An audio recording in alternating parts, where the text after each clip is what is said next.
저는 이 본문 말씀을 가지고 최고의 응답이라는 제목으로 함께 은혜를 나누도록 하겠습니다. 사도 바울은 본문을 통해 우리에게 권면하고 있습니다. 아무것도 염려하지 말아라 라고 말씀하고 있습니다. 사실 우리가 인생을 살면서 이 염려는 한순간도 나의 곁을 떠나지 않는 것 같습니다. 염려라는 사전적 정의는 이렇습니다. 여러 가지로 마음을 쓰며 걱정한다가 바로 염려입니다. 이 본문 말씀에서는 이 염려를 메림나테라는 단어를 사용했습니다. 이 단어의 뜻은 문제거리로 인식하고 근심하다라는 뜻을 가지고 있습니다. 즉 이것은 자신이 통제할 수 없는 일들에 대해서 쓸데없이 근심에 빠지는 것이고, 아직 다가오지 않은 미래의 짐을 지고 스스로의 마음을 괴롭게 하는 것을 바로 염려하다라는 뜻으로 이야기하고 있는 것입니다. 아마 이런 말 들어보셨을 것입니다. 염려의 다른 말이 걱정이죠. 우리가 살아가면서 걱정을 하는데 이 걱정의 40%는 절대 현실에서 일어나지 않는 일이다 라고 합니다. 그리고 걱정의 30%는 이미 일어난 일에 대한 걱정이다 라는 것이고요. 또 걱정의 22%는 사소한 고민에 대한 걱정이다 라는 것입니다. 그리고 걱정의 4%는 우리의 힘으로는 어쩔 도리가 없는 일에 대한 걱정이다 라는 것이고요. 자, 이제 96까지였습니다. 마지막 4%는 우리가 바꿀 수 없는 일에 대한 걱정이라고 합니다. 즉 우리가 하는 걱정의 92%는 쓸데없는 걱정이고 나머지 8%는 우리가 걱정해봤자 어떻게 할 수 없는 일에 대한 걱정이다라는 것입니다. 예수님께서도 이렇게 말씀하셨죠. 들에 백합화를 입히시고 공중의 새를 먹이시는 하나님의 능력을 기억해라. 그리고 염려하지 말아라 라고 말씀하셨습니다. 이 염려는 이방인들이라는 것으로서 염려는 곧 하나님의 돌보심, 하나님의 인도하심에 대한 신뢰가 없고 믿음이 없다라는 것을 나타내는 행동이라는 것입니다. 우리가 잘 아는 말씀이죠. 마태복음 6장 31절에서 33절에 예수님께서 이렇게 말씀하셨습니다. 그러므로 염려하여 이르기를 무엇을 먹을까, 무엇을 마실까, 무엇을 입을까 하지 말라. 이는 다 이방인들이 구하는 것이라. 너희 하늘 아버지께서 이 모든 것이 너희에게 있어야 할 줄을 아시느니라. 그런즉 너희는 먼저 그의 나라와 그의 일을 구하라. 그리하면 이 모든 것을 너희에게 더하시리라. 그러므로 내일을 위하여 염려하지 말라. 내일 일은 내일이 염려할 것이요 한날의 괴로움은 그날로 족하니라 라고 말씀하셨습니다. 사랑하는 성도 여러분, 하나님을 신뢰하십니까? 정말 믿으십니까? 하나님께서 내 삶을 다스리시고 인도하고 계심을 믿으십니까? 그렇다면 염려하지 마십시오. 그리고 걱정하지 마십시오. 오직 우리에게 필요한 것은 절대 긍정, 절대 감사의 믿음임을 고백합니다. 날마다 그 믿음의 고백으로 승리하시길 예수님의 이름으로 축복합니다. 사도 바울은 염려가 다가올 때 이렇게 말하고 있습니다. 하나님께 기도와 간구로 감사함으로 아뢰라 라고 말씀하고 있습니다. 먼저 모든 일에 기도와 간구로 구하라는 것은 하나님께 우리의 인생의 모든 문제를, 모든 필요를 다 고백하라라는 말씀입니다. 자, 여기서 제한을 두지 않았습니다. 혹시 성경에 하나님 앞에 이러이러한 문제는 고백하고 이러이러한 문제는 얘기하지 말아라 라고 하신 구절 찾으신 적 있습니까? 하나님께서는 우리 인생의 모든 것들을 다 구하라 라고 말씀하셨습니다. 기도와 간구의 범위를 정하지 않은 것은 나의 인생의 모든 것을 하나님께 맡겨라 라는 뜻입니다. 또한 감사함으로 맡겨라 라고 했는데요. 하나님께 기도와 간구를 할 때 감사함으로 맡긴다라는 것은 하나님에 대한 진정한 믿음과 신뢰 안에서 기도하고 간구하라라는 뜻입니다. 즉 우리가 기도하고 간구할 때 우리의 기도와 간구에 초점이 맞춰지는 것이 아니라 그 기도와 간구를 받으시고 들으시는 하나님께 우리의 초점을 맞추는 것이 바로 감사함으로 하나님께 구하는 것입니다. 사랑하는 성도 여러분, 오직 모든 일에 기도와 간구로 감사함으로 하나님께 고백하는 저와 여러분 되시길 예수님의 이름으로 축복합니다. 모든 일에 기도와 간구로 하나님께 고백할 때 하나님은 하나님의 계획과 방법으로 우리에게 응답하십니다. 그리고 우리가 그 응답에 순종하며 신뢰하는 것이 바로 감사임을 믿으시기 바랍니다. 이렇게 감사함으로 하나님께 고백하면 어떠한 응답이 있을까요? 사도 바울은 그 결과를 7절에서 이렇게 밝히고 있습니다. 하나님의 평강이 그리스도 안에서 우리 간구하는 모든 것에 응답해 주신다 라고 고백했을까요? 그렇게 얘기하면 얼마나 좋겠습니까? 우리가 날마다 간구하고 기도하는 것이 다 그대로 이루어지면 얼마나 기쁘고 행복할까요? 그런데 사도 바울은 이렇게 말씀하고 있습니다. 하나님의 평강이 그리스도 안에서 우리의 마음과 생각을 지키신다 라고 말씀하고 있습니다. 제가 질문 드리고 싶습니다. 새벽에 자꾸 제가 죄송하게 질문을 드리는데, 그럼 기도 왜 하십니까? 열심히 이 새벽에 나와서 기도하시는 그 믿음의 모습, 기도 정말 왜 하십니까? 이렇게 질문 드리면 조금 당황하실 때가 있어요. 그냥 솔직하게 우리가 이야기할 수 있습니다. 기도는 응답받기 위해서 하는 것입니다. 기도는 뭐 불교에서 말하는 공연물도 아니고요. 우리는 하나님께 분명히 구함으로 하나님의 응답을 받기 위해서 기도합니다. 그렇다면 응답받는 것은 무엇일까요?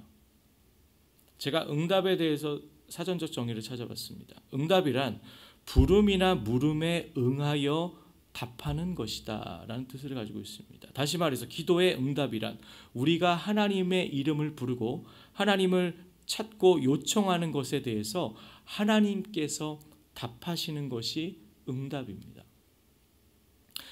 즉 우리가 신앙생활하면서 이런 얘기 많이 하시고 들으셨을 것입니다. 기도에 응답받았습니다. 나의 기도가 응답되었습니다 라고 우리가 이야기하는데, 그렇다면 내가 기도하고 간구하는 대로 하나님이 일하시고 역사하시면 응답받은 것이고, 그렇지 않으면 나의 기도가 응답되지 않은 것일까요? 응답의 주체는 내가 아닙니다. 응답의 주체는 기도자가 아니라는 것을 우리는 반드시 기억해야 하는 것입니다. 응답의 주체는 바로 우리 하나님 되십니다. 또한 응답의 여부와 결과와 방법의 때와 시간 모든 것을 결정하시는 분은 우리 하나님이심을 우리는 믿어야 하는 것입니다. 우리는 그 응답에 그대로 믿고 순종하고 따라가면 되는 것입니다. 하나님께서 일하시는 모든 결정에 우리가 순종해야 되는 이유에 대해서 사도 바울은 이렇게 이야기하고 있습니다. 하나님께서는 모든 지각에 뛰어나신 분이시다라고 말씀하고 있습니다.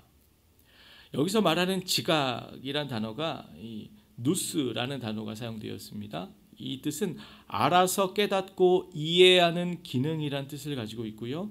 뛰어나다라는 뜻은 이 휘페레쿠사라는 단어가 있는데, 이것은 절대적 뛰어남을 가지고 있습니다. 즉 하나님의 결정, 하나님의 계획은 인간의 모든 지성과 이성과 계획을 뛰어넘는 절대적 결정이다라는 것입니다.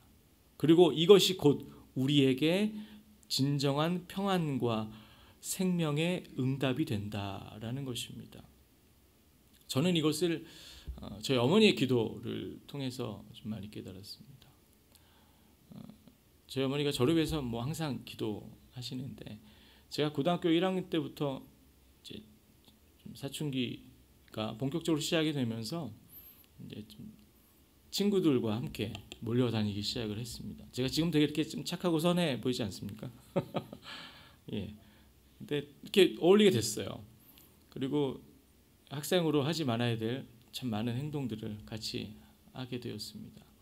참고로 저희 집에 저희 아버지도 당연히 술 담배를 전혀 하지 않으신 분이십니다. 그렇기 때문에 뭐 술과 담배를 하는 거에 대해서 저는 들어갈 때 이렇게 막 가기도 하고 막 이렇게 털고 하면 저희 어머니가 얘기를 안 하시길래 모르시는 줄 알았어요. 저 혼자서 막 몰래 이중생활을 하겠다라는 그런 마음을 가지고 그렇게 생활을 했었습니다. 그러고 나서 나중에 제가 한번 여쭤봤어요. 진짜 모르셨냐고. 어떠셨겠습니까? 모르셨겠습니까? 당연히 아셨죠. 근데 저희 어머니가 그런 말씀을 한번 하셨습니다. 얘를 정말 쫓아다니면서 몽둥이 들고 쫓아다니면서 아무리 그런다 할지라도 얘가 전혀 바뀌지 않을 것이다. 왜냐하면 이제 어머니가 저에 대해서 너무 잘 아시기 때문에 어떻게 할까 하다가 그냥 기도하셨다라는 거예요. 하나님께 다 맡기고 그냥 기도하셨답니다. 저한테 잔소리하지 않으시고 기도하셨습니다. 약 한 7년 정도를 기도하셨습니다. 물론 기도하시기 전에는 걱정되고 염려되고 근심되었지만 기도하신 후에 하나님께 받은 응답은 딱 한 가지였다는 겁니다. 걱정하지 말아라. 마음의 평안과 감사를 얻으셨다라고 합니다. 그리고 나서 한 7년 정도 뒤에 할렐루야 하나님이 이렇게 휙 돌리셔서 지금 이 자리에 서 있습니다. 사랑하는 성도 여러분, 우리의 인생 가운데 근심, 걱정, 염려가 다가올 때 우리의 힘으로 할 수 없고 우리의 어떠함으로 할 수 없는 일 가운데 우리가 할 수 있는 건 오직 기도와 간구로 감사함으로 하나님께 고백하는 것입니다. 그러면 하나님께서 그 기도에 즉각 응답하실 때도 있지만 먼저 우리에게 주시는 것이 무엇이냐? 바로 하나님의 평강, 하나님의 은혜, 하나님의 감사를 우리에게 채워주심을 믿으시기 바랍니다. 예레미야 29장 11절 말씀에 하나님께서 말씀하셨습니다. 야훼의 말씀이니라 너희를 향한 나의 생각을 내가 아나니 평안이요 재앙이 아니리라 너희에게 미래와 희망을 주는 것이니라 라고 우리 주님 말씀하셨습니다. 사랑하는 성도 여러분, 최고의 응답이 무엇일까요? 나의 기도가 다 응답되어지는 것, 나의 기도의 리스트가 막 하나하나 이루어지는 것 자체가 최고의 응답일까요? 그렇지 않습니다. 최고의 응답은 무엇이냐? 바로 하나님의 평강이 나의 마음과 생각 가운데 충만하여지는 것입니다. 그 평안과 은혜 안에 날마다 믿음으로 살아가는 것이 우리가 하나님께 받을 수 있는 최고의 응답임을 믿으시기 바랍니다. 말씀을 정리하겠습니다. 우리가 인생을 살아가면서 사단 원수마귀는 날마다 우리의 마음 가운데 세상의 근심, 걱정, 염려를 가져다 듭니다. 그리고 우리의 마음을 공격합니다. 누가복음 21장 34절에 주님 말씀하셨습니다. 너희는 스스로 조심하라. 그렇지 않으면 방탕함과 술취함과 생활의 염려로 마음이 둔하여지고 뜻밖의 그날이 덫과 같이 너희에게 임하리라 라고 말씀하셨고요. 우리가 잘 아는 말씀이죠. 베드로서 전서 5장 8절입니다. 근신하라 깨어라. 너희 대적 마귀가 우는 사자같이 두루다니며 삼킬 자를 찾는다라고 말씀하고 있습니다. 우리 마음에 근심, 걱정, 염려가 가득 차게 되면 하나님을 신뢰하지 못합니다. 여러분, 하나님께 기도하면서 가장 잘못된 기도가 무엇이냐? 기도는 하는데 하나님을 믿지 못하는 거예요. 하나님을 신뢰하지 못하는 거예요. 기도하면서도 계속 우리 마음 가운데 똑같은 근심, 걱정, 염려가 반복된다라는 것은 하나님을 믿지 못한다라는 것입니다. 더 나아가 우리의 믿음이 연약하여지고 믿음이 흔들려지게 됨으로 말미암아 우리 안에 구원의 문제가 생긴다라는 것입니다. 그래서 무엇보다 세상 근심, 걱정, 염려로부터 우리의 마음을 지켜야 한다라는 것입니다. 잠언 기자가 4장 23절에 말씀하셨습니다. 모든 지킬 만한 것 중에 더욱 내 마음을 지키라. 생명의 근원이 이에서 남이니라 라고 말씀하고 있습니다. 사랑하는 성도 여러분, 염려가 찾아올 때, 근심, 걱정, 염려로 내 마음이 낙심될 때 오직 하나님께 나아가 기도와 간구로 감사함으로 하나님 앞에 고백하십시오. 모든 것을 고백하십시오. 그리할 때 하나님의 평강이 저와 여러분의 마음과 생각을 지키시고 인도하시고 보호하시는 놀라운 응답으로 채워주실 것입니다. 이 새벽 가운데 기도로 간구로 하나님 앞에 나아갈 때 우리의 마음과 생각 주님이 주시는 영원한 생명과 평안으로 충만해지시길 예수님의 이름으로 축복합니다. 베드로전서 5장 7절 말씀으로 마치겠습니다. 너희 염려를 다 주께 맡기라. 이는 그가 너희를 돌보심이라. 오늘 새벽 가운데 우리의 모든 인생을 아시고 지키시고 인도하시고 돌보시는 그 주님 앞에 믿음으로 나아가는 저람 되시길 예수님의 이름으로 축복합니다.